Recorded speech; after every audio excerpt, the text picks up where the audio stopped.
Very well could lose 4 to in the a Colts. row. It's only 3 games left. Well, And Philly quarterback is back on the shelf. He broke his back. yeah. Well, they might. Nick Foles. Washington is trash. Yeah. And the Giants are trash. Yeah, So we're going to win it. We're going to win a division by default. 7-9 might make you might get in the playoffs in that division. Yeah, them other teams not winning. You're right. But Dakota Prescott impressed me that last. Finally, I'm a Dakota Prescott hater. We know. But that was extremely impressive, that fourth quarter performance that he did in Philly. So hand claps to you, sir. Congratulations to the Dallas Cowboys for making it back to the playoffs finally. Now let's see what you're gonna do. We're gonna finally win a playoff game, or we're gonna be one and done as usual. But now I wanted to get to college basketball.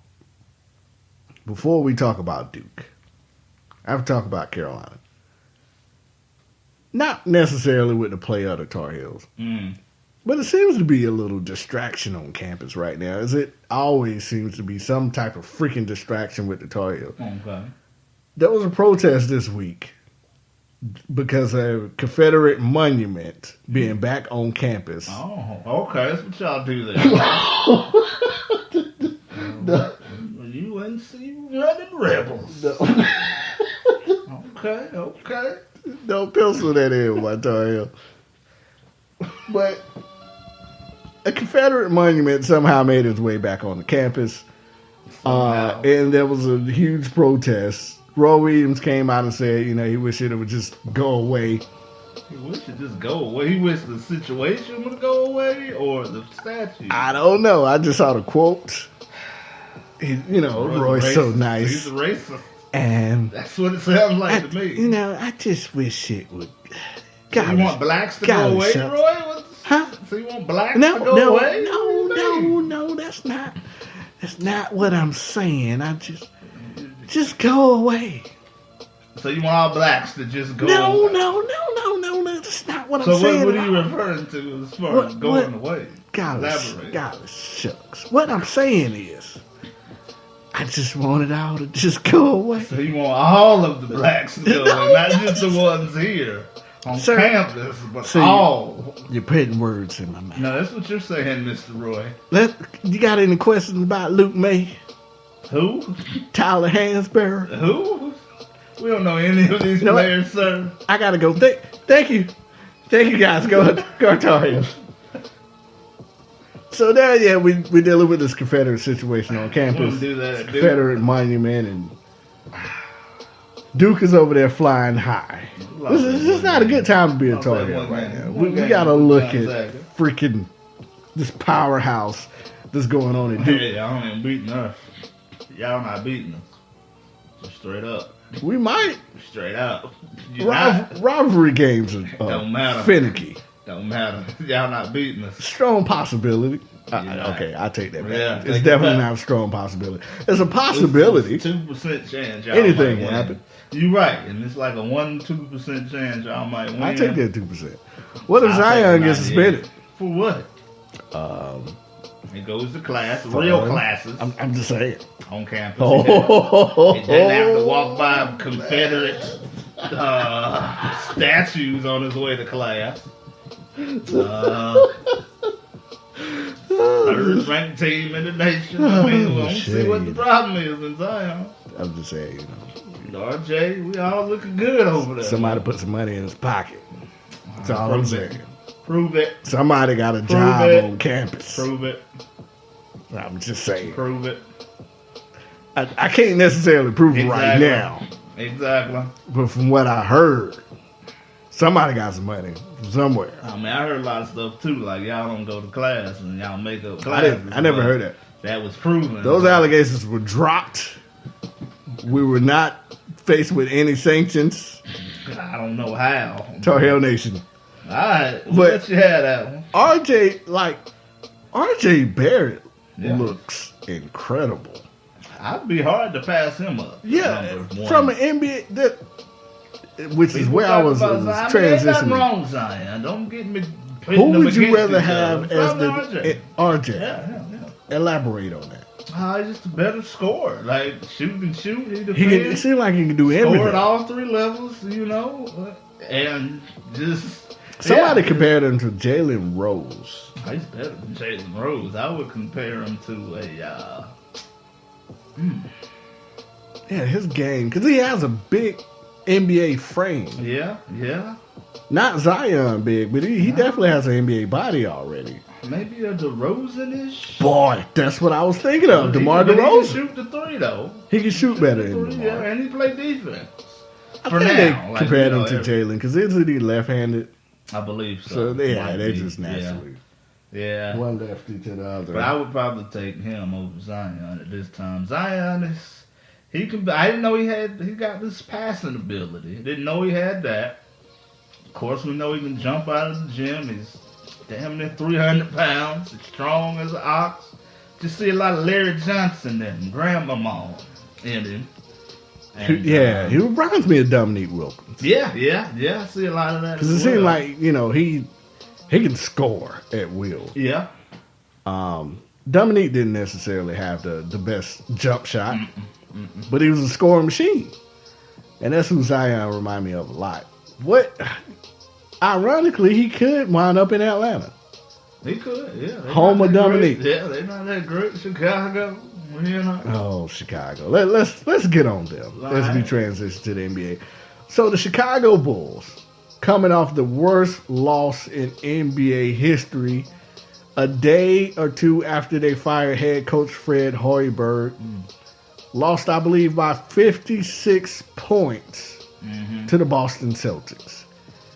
After the game, new head coach Jim Boylan decided he wanted to run a rigorous practice for the Chicago Bulls. Players protested. Wow. And they put together a chain text and decided they was going to protest practice. But it didn't stop there, Josh. No. They called the NBA Players Association and demanded them look into their practicing and basically told on their new head coach. What makes it even more laughable and more like middle elementary schoolish, head coach then met with the players and they decided that they would put together a committee of players, a leadership committee, where the leadership committee could come to the coaches and let them know any issues they may be having between the coaches and players. If this ain't the most y'all are millionaires and professionals. Who does this? Like you said, it's a high school kind of thing. It looks like it's very high school. You get dumped by 50 plus. Why do you not want to practice? Why would you not want to improve your game after getting embarrassed? The worst loss in Chicago Bulls history. You're in the books for being garbage. Now, I'm worse than the Rusty LaRue, Dickie Simpkin teams, Marcus Fizer, Elton Brand, you, Zach LaVine, and Bobby Portis, and you the worst. Yeah. You part of history. And you have this leadership. Like, we got a team full of... But I'm trying to withhold words due to sponsorships. Who would want to coach there now? Who would want to come there now? Exactly, yeah. You got to think about free agents. Look at the Derrick Rose situation. They ruined it. Yeah. They ran Tom Thibodeau out of town. I would have ran him out too, but you probably could have waited on Rose a couple years. They could have. Yeah. They really kind of... The Joakim Noah situation went the best way either. Jimmy Butler was forced out. Dwayne Wade was forced out. That was a horrible situation. Yeah. They basically told Fred Hoiberg, we're going to build this team for you. Fred was missing all kind of key players to start the season. He didn't have Laurie Marketing, which was their starting power forward. Chris Dunn was hurt, starting point guard. Bobby Portis was hurt. He basically their sixth man. All three of them was out. Denzel Valentine is out for the season. He's another key role player. That's four key players gone, and they just fired him. I thought he was down with the lead ownership and guard foreman, or wasn't he his boy? Or He was a real good friend with Farmer, yeah. and they just canned him. Mm. Yes, he was 5-21, but he didn't even have a roster. Exactly. And you rolling out bums like Cameron Payne and expect to compete with NBA caliber teams is just not going to happen. Nah. And so what happened is they start off to a historic garbage start to the season. Yeah. And you just fired the head coach. And I just wanted to circle back to what you're saying. What coach is actually going to want to come to Chicago? Look how they did Tom Thibodeau, the second most winningest coach in Chicago Bull history. Follow back, you bring your good friend in, Fred Hoiberg. Yeah. You can him without him having any type of help. Who wants to come coach this team? And now you got players that you can't even coach up because they're going to go tell on you. Yeah. I wouldn't want to come to this franchise. Jabari Parker just signed there, and you're not playing no more. Forgot about that situation. Jabari Parker, another hometown hero. Yeah. Could have went anywhere. Decided he wanted to come back home, sign a 2-year, $40 million contract, averaging 16 points a game, and they just told him, no, we're going to sit you down. That make no sense. I know they're in full tank mode, but if I was a free agent looking into the Chicago Bulls, and if I was any type of head coach, I wouldn't want to come nowhere near this disaster. It is a disaster. Stay away. Yeah, stay away. And it just seems like that's what they do. Like, they just run off good people. Like in Chicago, this is what y'all do. Couldn't re-sign Michael Jordan, ran off Phil Jackson. Yeah. And I really like Hoiberg, man. I think it was coming around. Game, his 4 of his key players were out. You got to give the man a chance. I think he could. His style and game could work in the NBA, but like you said, they didn't give him enough chance. And then I thought, I'm going to be honest. I thought it was a garbage head coach.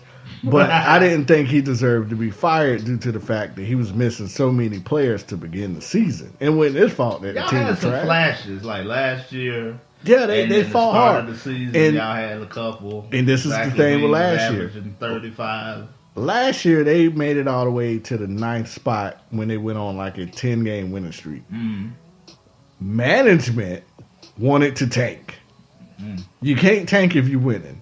Right. So they pulled all the starters, and that's where they started playing bench players like Felicio and freaking Cameron Payne in the ass.